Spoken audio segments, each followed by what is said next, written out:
We're talking about how to step into the gap. I'm Ann Tucker, and this is the Spirit Means Business YouTube channel.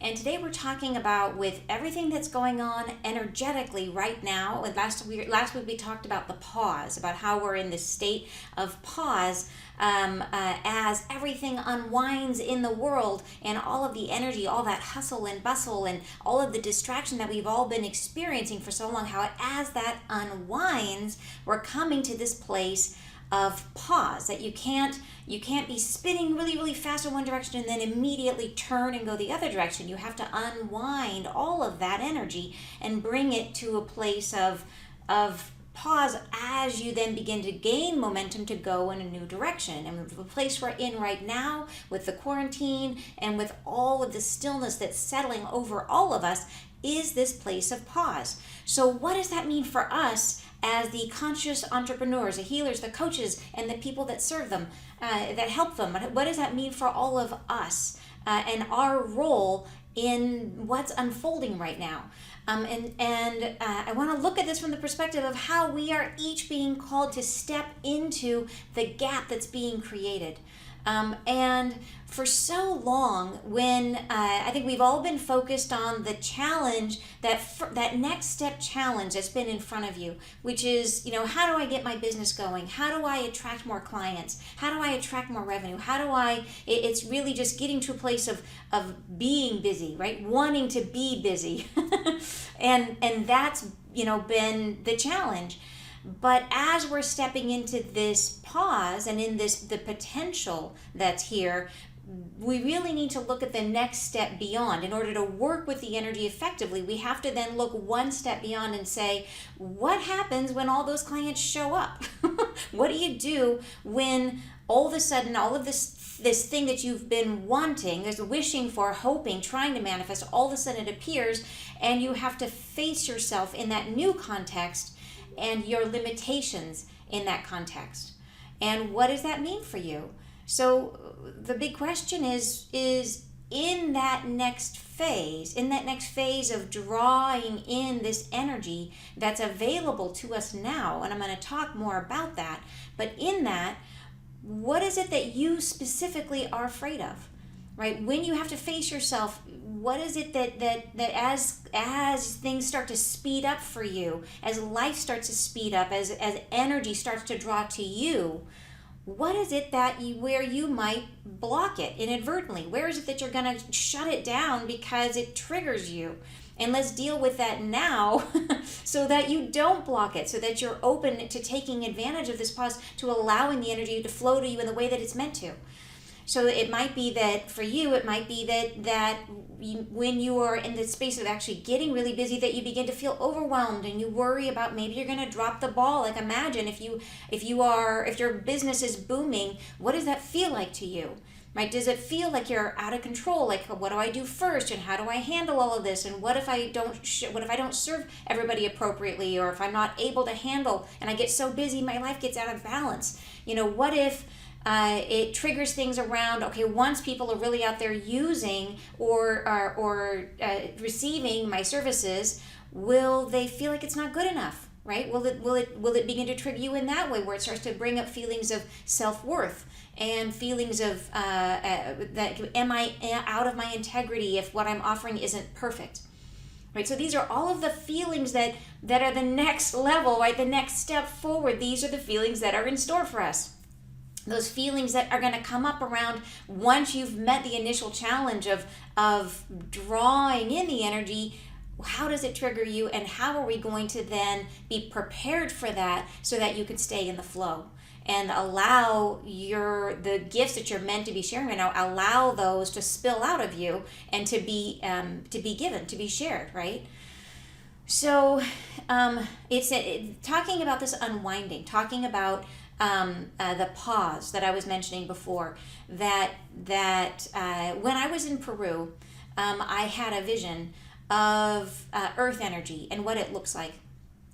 And if you can imagine, if you've ever seen a fractal, which is like an image that is you can make it. It's actually a math-based thing, but it can create these computer-generated images where one thing becomes the next, So it's like if you imagine a bunch of geometric shapes that are in motion, and that one just immediately blends into the next. It's almost like and it's very organic, like flowers. If you can think about how this idea of things becoming the next, how it unfolds in our natural world, you think about the way a flower grows and then it decays, and it as it grows, it blooms, it dies, it decays, and then as it decays, it feeds other organisms, and then it immediately becomes something else. The energy never ever stays still, and every minute it's being transformed and changed into something else.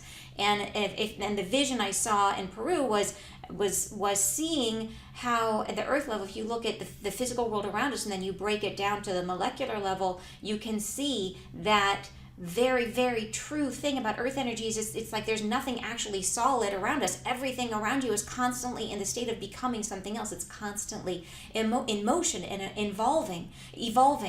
And so this energy that we're talking about being in this pause, well, that the energy doesn't just go away. All of that busyness and the hustle and all of the energy of our institutions that are now being brought very, very abruptly to a stillness.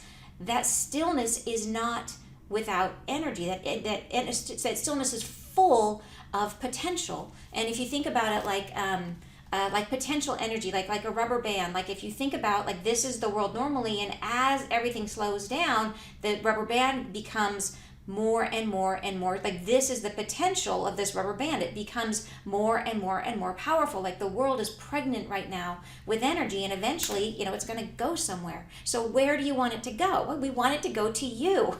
We want all of this energy that's being really percolating, this potential that's percolating just below the surface.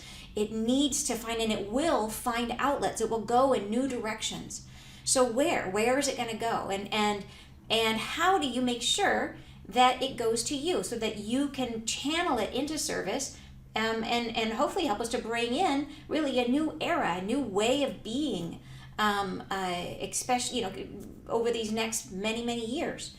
So this gets to you and your energy. Like how are you going to respond to that energy when it turns on, when it starts flowing in your direction? Are you energetically prepared for that? Are you prepared? Are you prepared to look at yourself, right? So it's like being at the ready. So if you can think of yourself sort of if you can pre-imagine what are the things that are going to occur to you, what are the fears that are going to come up, and sort of prepare yourself so that you're on your tiptoes and you're ready to jump and hit that ball when it comes at you, so that you can really be responding quickly, rather than allowing that to completely thwart you and shut off and turn off that energy and force it to go elsewhere.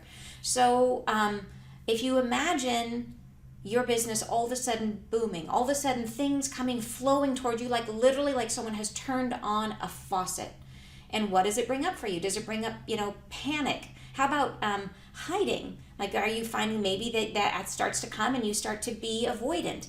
Maybe you procrastinate, right? Maybe so you don't do the things that might, like if it starts to get momentum, rather than going and betting whole hog on that thing, what do you do? So for me, for example, the video that I posted yesterday, the live that I did in our group, in our Facebook group, Spirit Means Business. We have a Facebook group, which is accompanies this YouTube channel, and I posted a live video yesterday about how to work with the coronavirus as a healer. And I did this with the intention of serving other healers to get this information out into the world so that more people would know how to do it, how to use how to work with this energy in a way that was helpful. And that video, even though I just shared it with the group, has taken on a life of its own, right? It's got hundreds and hundreds of views. People are sharing it among other healers, which is fantastic. I'm so happy that the information is getting out there. But then it brings up for me, okay, to really take full advantage of the opportunity to share it, I need to take the next step. I need to convert that to a YouTube file and put it here on YouTube. I need to figure out where else I can share this. How can I, so many people are finding this to be so helpful. How do I really be of service? How do I take that next step rather than procrastinating or hiding or focusing on the wrong things, right? Which would be so tempting. So, of course, like I've said before, everything that we talk about is autobiographical. And yes, this is autobiographical for me. I'm dealing with this right now. Dealing with, how do I show up fully? And how do I take this opportunity to be of service and make the most of it that I can? How do I make sure that I make it of service to as many people as I possibly can? And deal with my own, for me, the specific fears that come up are really around being in my integrity and worrying that the things that I put out there that I think they're going to be great, and then what happens when they meet reality and there's things I haven't thought of, and it's not as good as I thought it was, and now it's out, and it's not perfect, and it's going to be terrible. So this is my thing I have to deal with, and it has to do with, my childhood burdens that I work on the layers of the onion, right? I've made a lot of progress, but there's always more. And so for me, I'm really noticing this in myself and noticing, okay, now is the time. This is my opportunity to step into it and to do it and to face those aspects of myself and to allow that flow to continue, so that it really can be an opportunity for all of us, to step into sharing our gifts more fully. So for you, thinking about, another aspect of this, by the way, is the self-sabotage, right? Is so huge, that focusing on the wrong thing and the self-sabotage that comes from it. All of it is self-sabotage, really. But thinking of it from that perspective of when things start to go your way, how is it that you self-sabotage? And what is your normal way of self-sabotaging, and how can you preempt that now that all this potential is in the world? And what is it going to look like when I tune into people that I know, friends of mine that are healers, and I look at how the energy is happening for them, how the potential is unfolding for them? I see, for one friend, I see it's literally like there's full beaming light coming down on her garden, and it's up to her to claim it. It's literally right there, and it's almost like it's just outside of her vision, and it's up to her to align herself with it and to start to harvest.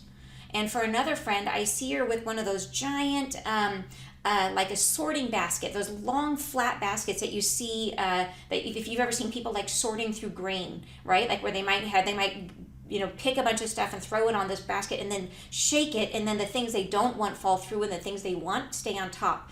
And that's what she's doing. So she's got this basket, and so her job right now is to sort. So she has clearly lots of things demanding her attention, and the energy is asking her sort through and let the stuff that's important stay and focus on that. And that's how for her to start to work with the energy.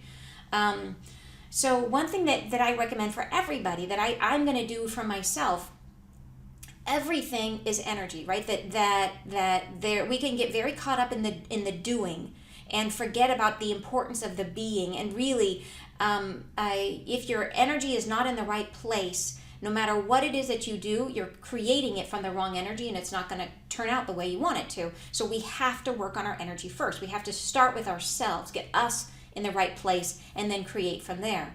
So one way to do that, to start to draw this energy into you, is to actually plant something, to work with the energy at an energetic level. So plant something that will feed you. And this might be, if you're in a small space, if you don't have an outdoor area, microgreens, right? They sell lots of microgreen kits on the internet.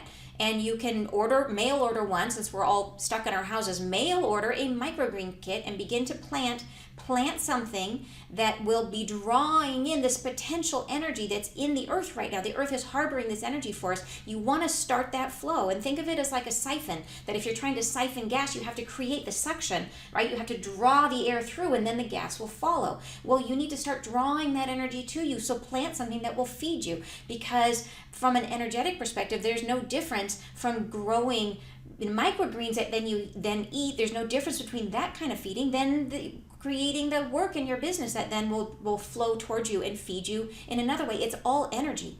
So, microgreens, plant, if you've got a patio, plant a squash, plant anything, plant something, hopefully something prolific. Like microgreens are great because they produce so quickly. I think it's like 19 days or something, and you can have them. If you plant, cherry tomatoes, if you've got an outdoor space, Anyway, so whatever it is that appeals to you, strawberries, whatever appeals to you, but something that you can grow, that you can see as it starts to draw in that energy and bring it up into something that feeds you, and be conscious of it, aware of it, that you are creating and starting a flow of energy that's going to come in to feed you and your business.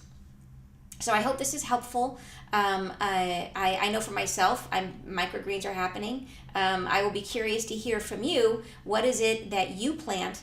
And what is it that you're afraid of? What is it that you want to be on guard for? And how are you going to put yourself in the place, the frame of mind where you are ready and open to facing and stepping into that fear when it arises? So thanks so much for joining me. I will see you next week here on the Spirit Means Business channel, always on Mondays. Please join me in the Spirit Means Business Facebook group as well. Bye-bye.